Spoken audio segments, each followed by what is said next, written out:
اللہ پاک جل شانہ فرماتے ہیں جس کا دل قرآن کریم سمجھنے کا عادی نہیں، لہم قلوب لا یفقہون بہا، جس کا دل قرآن سمجھنے کے لیے تیار نہیں، وَلَهُمْ أَعْيُنٌ لَا يُبْصِرُونَ بِهَا، جس کا کان اللہ کا قرآن سننے کے لیے تیار نہیں، أَمْ لَهُمْ آذَانٌ لَا يَسْمَعُونَ بِهَا، أَمْ لَهُمْ آذَانٌ يَسْمَعُونَ بِهَا، جس کا کان خدا کا قرآن سننے کو تیار نہیں۔ خدائی فیصلہ سنو، اللہ کے قرآن کا فیصلہ سنو، اللہ کے کلام کا فیصلہ سنو۔ جس کا کان میرا کلام سننے کے لیے تیار نہیں، جس کو میرا قرآن سن کے مزہ نہیں آتا، جس کو میرا کلام سن کے حلاوت نہیں آتی، جس کو میرا کلام سن کے لذت نہیں آتی، جس کی روح تازی نہیں ہوتی، جس کو لطف نہیں آتا، جس کو کیف نہیں آتا، جس کو سرور نہیں آتا، جو میرا قرآن سننے کو تیار نہیں، جو میرا قرآن آنکھوں سے دیکھنے کو تیار نہیں، جو میرا قرآن سننے سمجھنے کے لیے تیار نہیں، آؤ پھر خدائی فیصلہ سنو۔ فرمایا اولئک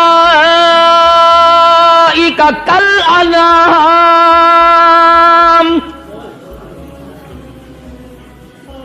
میرا فیصلہ نہیں، کسی پارٹی کا فیصلہ نہیں، کسی فرقے کا نہیں، کسی طبقے کا نہیں، کسی جماعت کا نہیں۔ فرمایا اولئک الانعام، پیدا کرنے والا مالک و خالق کہتا ہے مجھے اپنی کبریائی کی قسم یہ سارے جانور ہیں،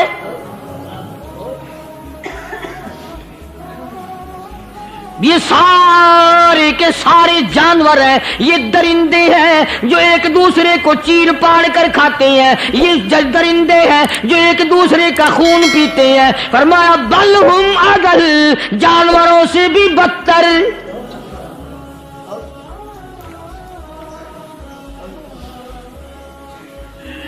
جس کے دل میں قرآن سن کر ترس نہیں، جس دل میں رحم نہیں، اپنے سے کمزور دیکھ کر جس کے دل میں شفقت نہیں، مہربانی کا مادہ نہیں، فرمایا وہ کوئی بندہ ہے، وہ تو جانور ہے۔ اور خدا قسم میں آ گیا، فرمایا بل ہم اضل، اس سے بھی بدتر۔ اللہ والے جو ہیں وہ ان خصلتوں کو دور کراتے ہیں، اور وہ آدمی کے مزاج اور دل میں سے ایسی چیزیں نکالتے ہیں جو اس کی بربادی کا ذریعہ بنتا ہے۔ دل کی بیماریوں کا کسی کو فکر نہیں، بخار ہو جائے آپ چڑھ جائے آپ کو پتہ چل جاتا ہے، نزلہ ہو جائے آپ کو پتہ چل جاتا ہے، کھانسی ہو جائے پتہ چل جاتا ہے، دل کی بیماریوں کا کیا پتہ چلے؟ صحابہ اکرام رضوان اللہ تعالی علیہم اجمعین کی جماعت کے اللہ پاک کے محبوب حضرت محمد الرسول اللہ صلی اللہ تعالی علیہ وسلم نے دلوں کی صفائی کی۔ پہلے لوگ جھونپڑیوں میں کچے کوٹھوں میں رہتے تھے، نہ اتنی صفائی تھی نہ اتنی ترقی تھی۔ آج برتنوں کی صفائی دیکھو، کپڑوں کی صفائی دیکھو، مکان کی صفائی دیکھو، رات دن بس اسی دھندے میں لگے ہوئے، سارا دن برتن دھونے سے فرصت نہیں، سارا دن کپڑوں کے بناؤ اور سنوار میں فرصت نہیں۔ تو اللہ والے ایسے موقع پر بڑی عجیب بات کہتے ہیں، وہی مجذوب ہے، مجذوب علی رحمت کہتے ہیں بظاہر تو ہر شے میں بے حد صفائی، بظاہر تو ہر شے میں بے حد صفائی، مگر دل میں ہے گندگی انتہائی۔ بظاہر تو ہر شے میں چہرے کی صفائی، بدن کی صفائی، نہ جانے کتنی قسم کا صابن ہے، نہ جانے کتنی قسم کے پاؤڈر ہیں، نہ جانے کتنی قسم کے شیمپو ہیں، نہ جانے کتنی قسم کے کپڑے ہیں، کیا چال ڈھال ہے، کیا نئے نئے ڈیزائن ہے۔ مجذوب کہتا سب کچھ دیکھ لیا، بظاہر تو ہر شے میں بے حد صفائی، مگر دل میں ہے گندگی انتہائی۔